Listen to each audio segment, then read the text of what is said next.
제가 학교 다닐 때 지금도 인상 깊게 남는 그런 장면이 하나 있습니다. 신학대학이었어요. 저는 학부생이었고 신학대학원에 다니던 분들에 대한 이미지예요.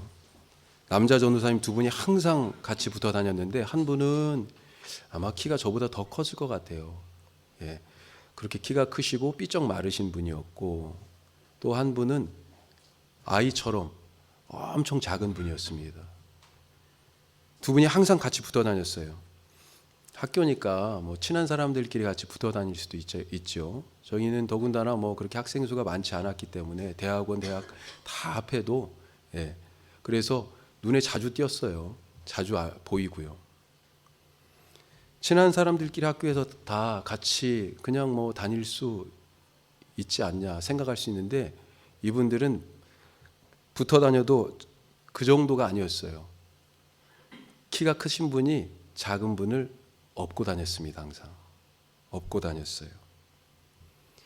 그래서 눈에 띌 수밖에 없었지요. 학교가 아차산 자락에 있었기 때문에 밑에서부터 학교를 가려면 계속 올라가야 됩니다. 계단도 많았어요. 당시에는 엘리베이터도 없었던 걸로 기억이 됩니다. 장애인을 위한 시설과 배려가 부족했어요. 그렇게 신학대학원 3년을 이 한 전도사님을 업고 한 전도사님은 업혀서 한 몸처럼 두 분이 같이 다녔고 함께 졸업했습니다.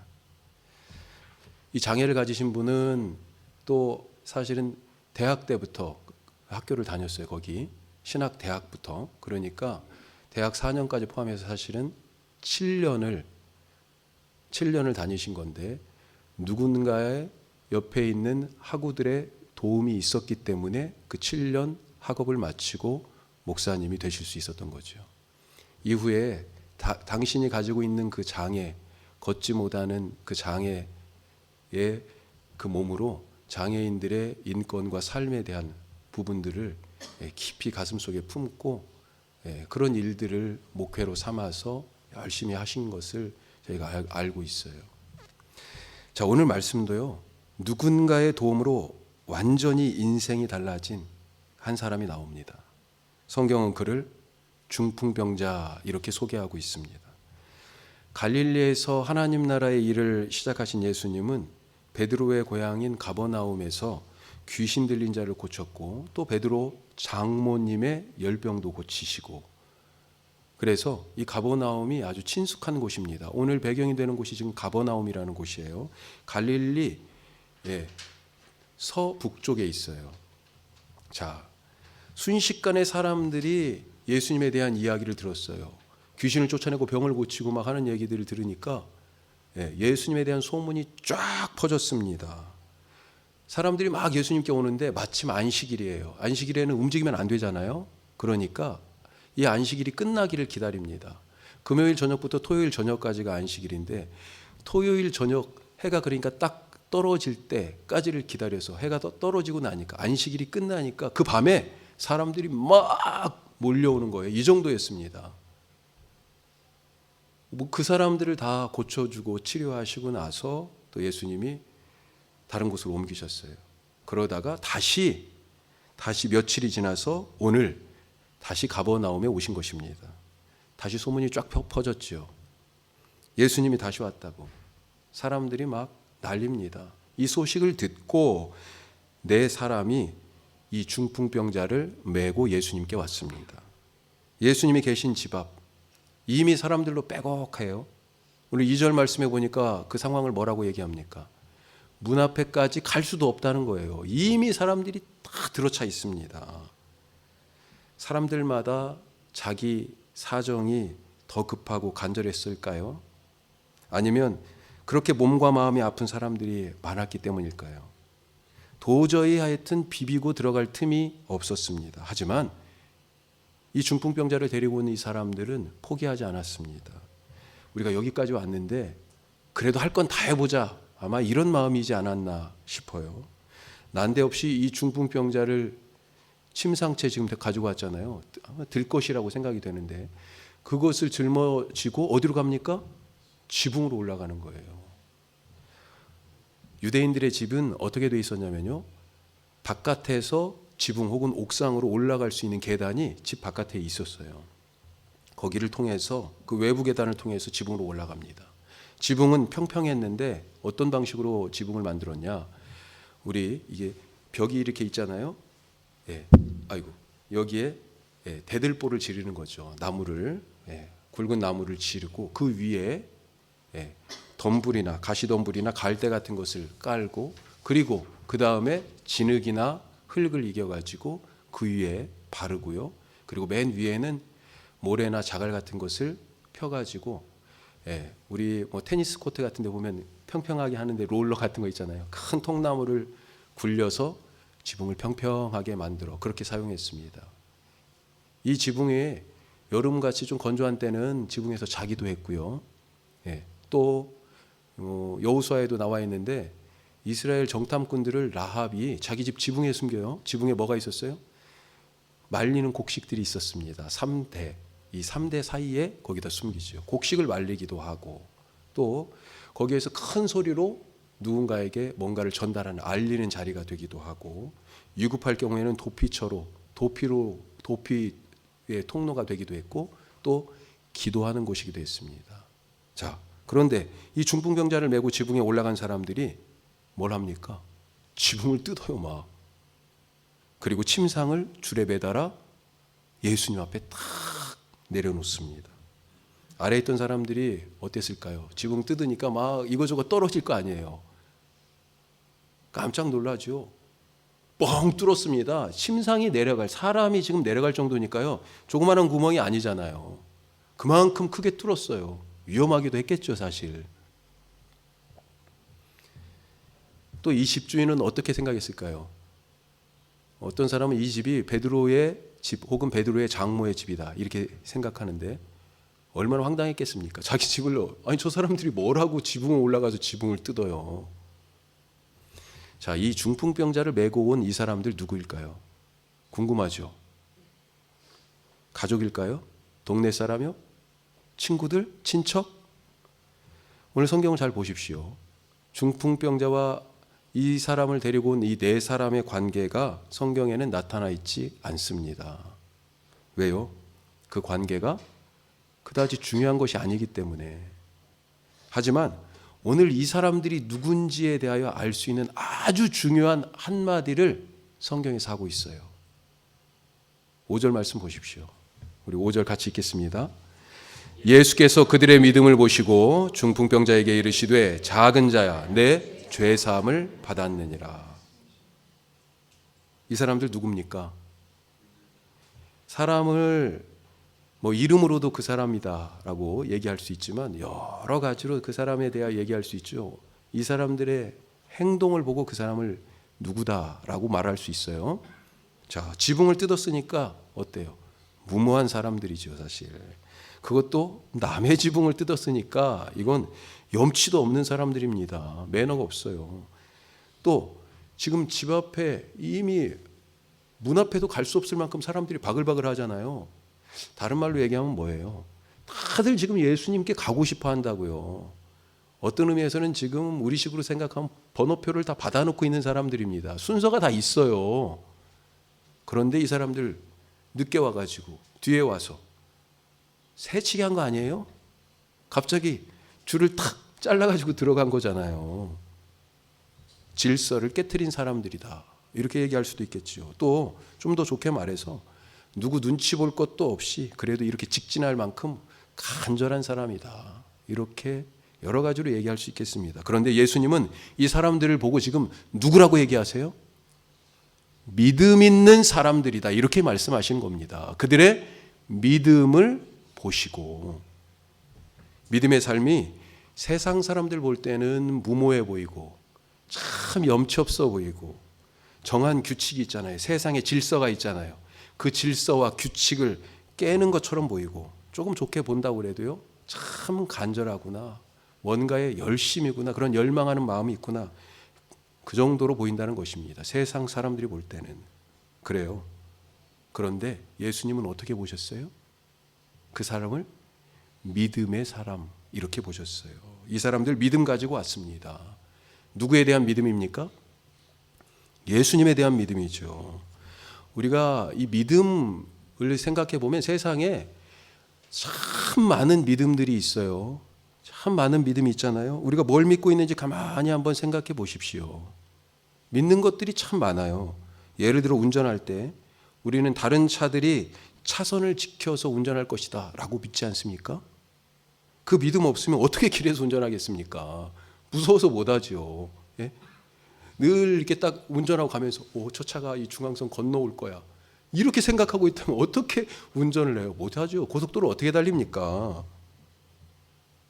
이런 차원에부터 너무나 많은 믿음들이 세상에는 있어요. 우리도 사실 다른 그런 신념들을 사실 잘 가지고 있죠. 하지만 이런 것들은요, 정말 못 믿을 것들입니다. 왜요? 생각지 않게 차선을 넘어오기도 사실 하잖아요. 변하잖아요. 하지만 진짜 믿음이 있어요. 진짜 믿음은 예수님에 대한 것입니다. 왜요?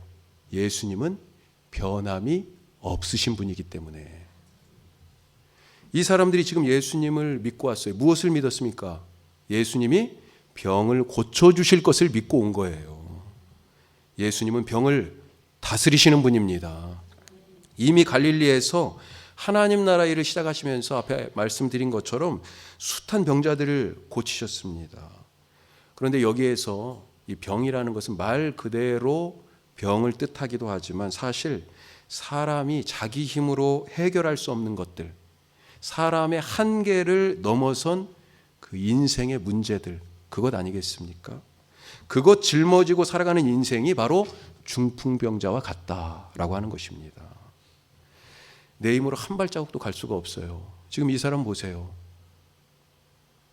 한 발자국도 움직일 수 없는 사람입니다. 누군가 업어줘야 학교도 다니고요. 침상에 누워서 손가락 발가락 내 마음대로 하나 까딱할 수 없어서 예수님께 가고 싶어도 갈 수 없습니다.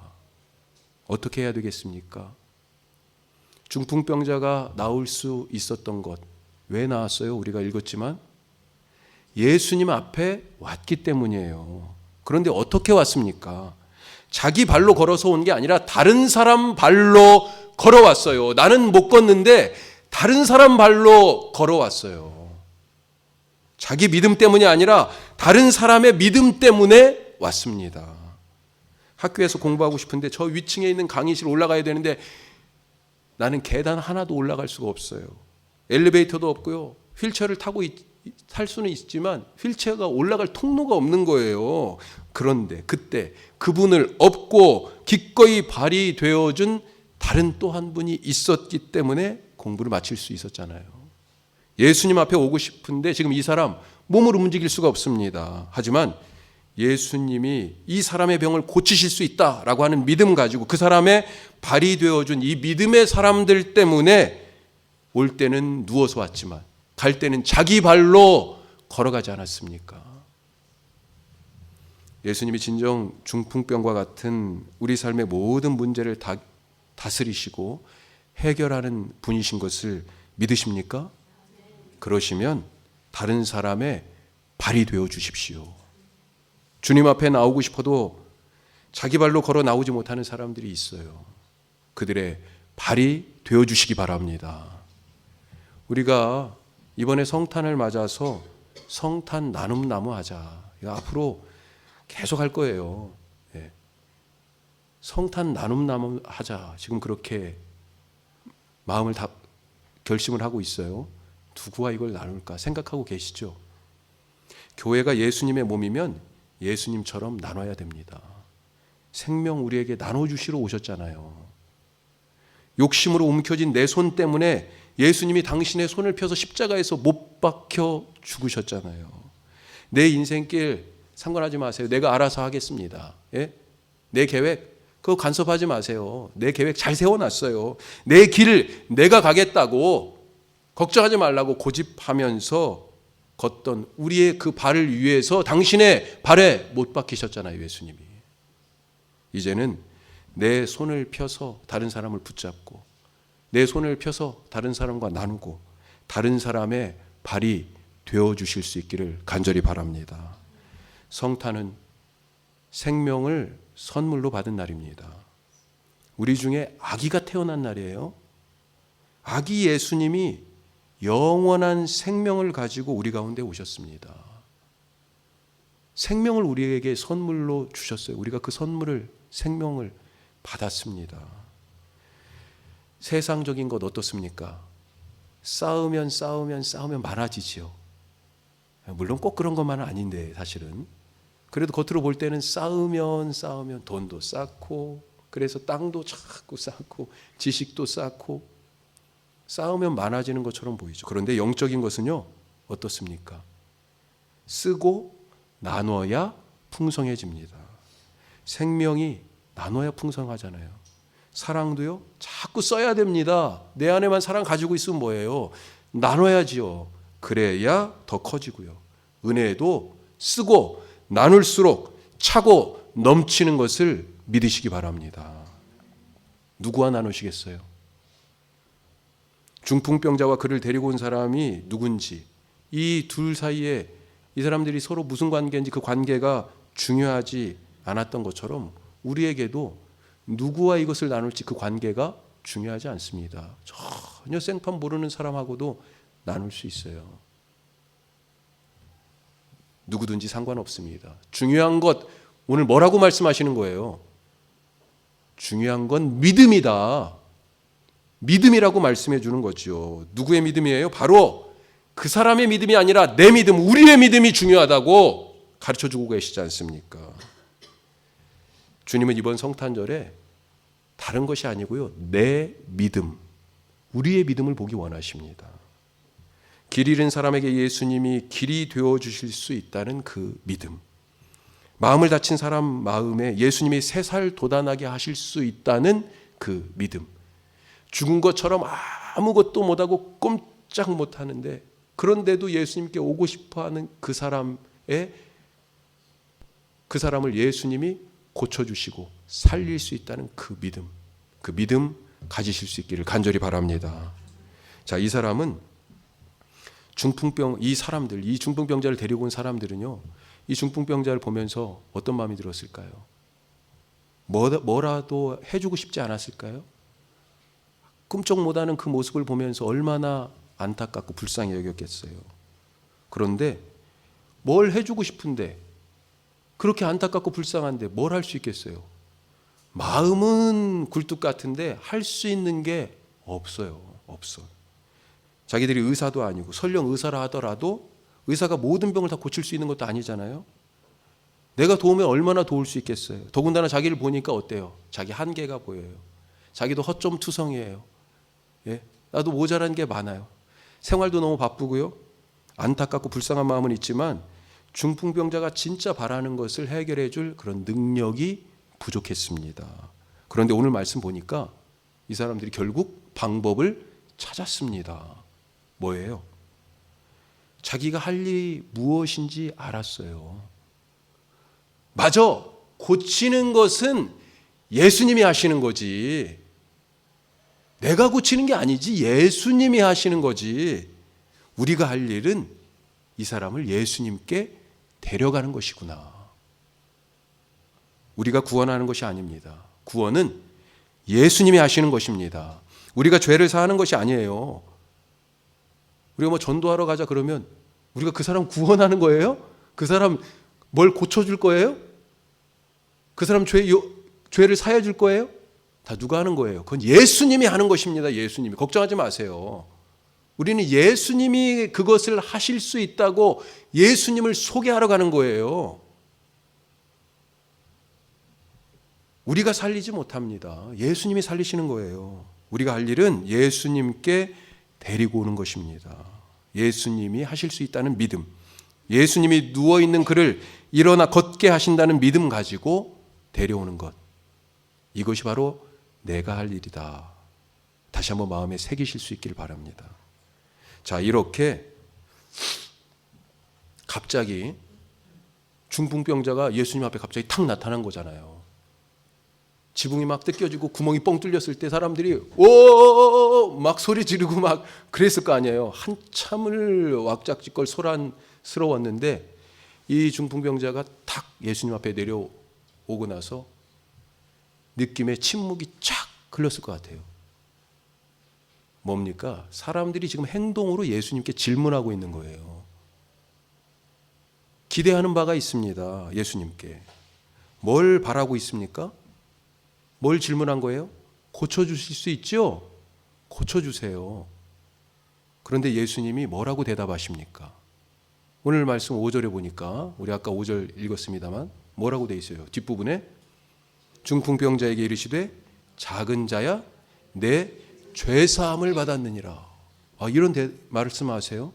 아니 지금 예수님이 어떻게 하실까 다들 집중하고 있는데 이 아픈 사람을 놓고 뭘? 내 죄사함을 받았느니라 말씀하고 계세요. 이거 완전히 동문서답 아닙니까? 어리둥절해요 사실은. 사람들은 치유를 바랐는데 예수님은 죄사함을 선포하십니다. 왜 그랬을까요? 보는 눈이 달랐기 때문입니다. 앞서 중풍병자를 달아내린 사람들에게서 거기 뭐라고 돼 있어요?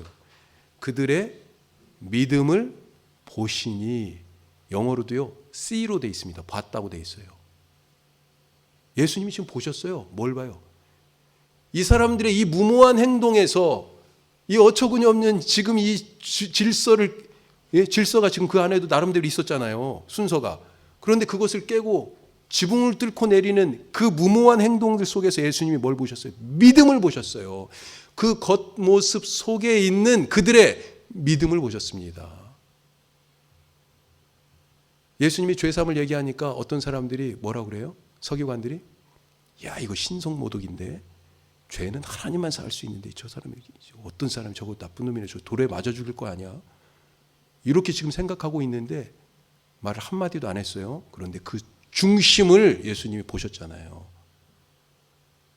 겉모습은 한마디도 안 하고 있었지만 속에 갖고 있는 그 마음을 보셨잖아요. 중풍병자를 달아내린 사람들의 믿음을 보신 이 예수님은요, 이 병자에게서 그의 몸에 그 겉으로 드러나는 그 몸의 병을 넘어서 그의 마음의 병을 보셨습니다. 예수님은 그의 영혼을 바라보고 계신 거예요. 사람들은 눈에 보이는 문제만 보고 그것을 해결해 주기 바라고 왔는데 예수님은 더 근본적인 것, 몸의 병을 넘어선 영혼의 문제, 그것을 바로 해결해 주신 것입니다. 우리에게 무엇이 필요한지를 명확하고 분명하게 우리보다 더 잘 아시는 분이 예수님이신 것을 믿으시기 바랍니다. 그 본질을 꿰뚫어 보고 계세요. 우리는 눈앞의 문제 딱 이것만 보고 다른 게 안 보여요. 여기에 이 문 앞의 문제에 천착해서 시선이 여기에 딱 고정되어 있는데 예수님은 그것은 하나의 증상이고 더 근본적인 원인이 있다고 하세요. 뭐예요? 죄다, 죄. 죄의 문제다. 물론 성경에서는 모든 병의 근원이 죄다 이렇게 얘기하지 않습니다. 어떤 사람들에게는 이럴 수 있는데 오늘 이 사람의 경우가 바로 그렇다는 거예요. 예수님을 내 문제를 해결해 주시는 해결사로만 보지 마시기 바랍니다. 그것은 어떤 의미에서는 우상 숭배적이에요. 나 중심적인 것이기 때문에 내 문제 풀려고 지금 예수님이 필요하다는 것 아니에요. 신앙은 뭐예요? 나를 위해서 예수님이 존재하는 게 아니고요. 예수님을 위해서 내가 존재하는 것입니다. 그런데 나를 위해서 존재하기 때문에 뭐예요? 이게 바로 우상 숭배지 뭐예요? 하나님을 위하여 예수님을 위하여 존재하지 않는 모든 일과 행위들은 그 생각과 감정들은 우상 숭배적인 거예요. 기복신앙이잖아요. 내가 이만큼 했으니까, 내가 이만큼 수고했으니까, 내가 이만큼 헌신했으니까, 내가 이만큼 드렸으니까, 내가 그만큼 인풋을 했으니까 아웃풋이 있을 거야 나한테.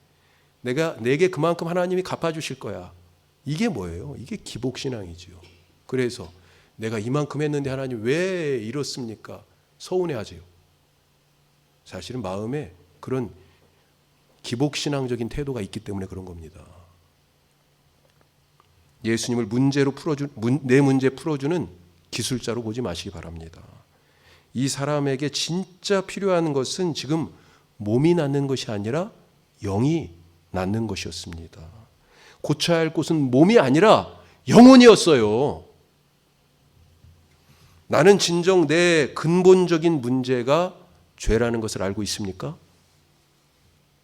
다른 데서 원인을 찾지 마시기 바랍니다. 모든 불안과 두려움, 염려와 걱정, 심지어 내 몸의 건강, 사업의 문제, 자녀들의 문제, 이 모두 그 원인이 보이는 것들 속에 있지 않고 내 내면 깊은 곳에 영혼의 문제일 수 있다라고 하는 것을 생각해 보시기 바라요. 몸의 병을 다스리시는 왕이신 예수님이 내 영혼의 병, 이 죄도 다스리시는 왕이신 것을 믿으시기 바랍니다. 이 사람은 몸 나으러 왔다가요, 영혼이 회복되어서 돌아간 진짜로 복받은 사람 아니에요? 우리 영혼이 잘됨 같이 범사가 잘 되고 강건하실 수 있기를 주님의 이름으로 축복합니다. 자, 마지막으로 한 가지만 더. 이 마지막 장면에서요, 이 이야기의 마지막 장면에서 모든 이 상황들을 지금 사람들이 다 둘러서도 보고 있었잖아요. 그렇죠? 이 사람들의 반응이 어떻습니까? 어떻게 되어 있어요? 12절에 그가 일어나 곧 상을 가지고 모든 사람 앞에서 가니까 뭐라고요? 그들이 다 놀라고 하나님께 영광을 돌리며, 우리가 지금까지 이런 일을 못 봤는데 이러고 있어요. 놀라고 하나님께 영광을 돌리고. 그런데 좀 의아하지 않습니까? 뭔가 하나 빠진 것 같지 않아요? 예? 이들 중 누구도 예수님, 내 죄를 용서해 주세요, 이렇게 요청한 사람이 없어요. 이 사람들이 아직도요, 이 사람이, 이 중풍병자가 몸 나은 것만 봤죠, 죄가 용서함 받은 것에 대해서는 아직도 못 보고 있는 거잖아요. 예? 그만큼 죄에 대해서 무디고 오직 눈앞에 자기 필요에 대해서만 민감하게 관심을 갖고 있었다는 것입니다. 우리는 어떻습니까? 한 사람의 죄가 사해짐으로 몸까지 고침받는 이 장면을 보면서 아직도 중풍병과 같은 풀리지 않는 내 한계를 넘어가는 그런 문제들, 그 현실의 문제만 바라보고 있지는 않습니까? 그냥 겨우 놀라고 하나님이 이런 일을 행하셨어요, 이 정도에서 멈추고 있는 건 아니에요. 주님, 내 죄도 사해 주시기 바랍니다. 내 죄도 주님이 해결하실 것을 믿습니다. 믿음으로 구하실 수 있기를 바랍니다. 대림절 둘째 주일이에요. 죄를 다스리시고 몸을 고치시는 예수님께서 왕으로 우리 가운데 오셨습니다. 주님, 우리 안에서 뭘 보기를 원하세요? 우리의 믿음 보기를 원하십니다. 기도하겠습니다.